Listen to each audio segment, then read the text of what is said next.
Ayan guys, so today's video magluluto po ako ng macaroni guys. Ayan, so una ilagay natin yung sibuyas. Igagawa muna natin yan. Mikos.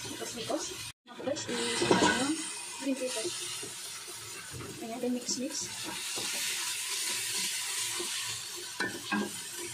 So, manok na, hiniwa-iwa pa natin guys.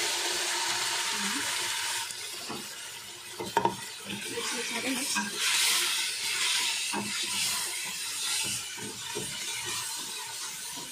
Maglagay po tayo ng palasa.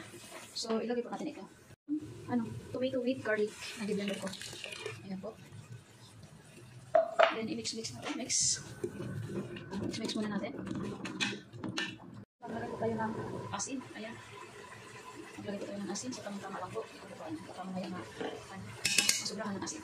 Then, maglagay po tayo kunting baharat. Ayan po guys. Palasa. Ayan, maglagay po tayo ng black pepper. So, hindi ko mawawala yung black pepper sa kanila guys. Black pepper na bulog. Then, maglagay po tayo ng tomato paste. Ayan. Ganyan po siya na pula-pula po yung macaron natin.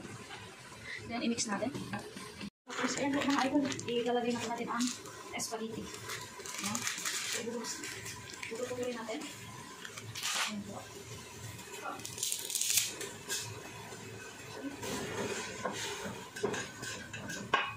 Ayan ang tubig. Ayan guys. Tama lang po ang tubig.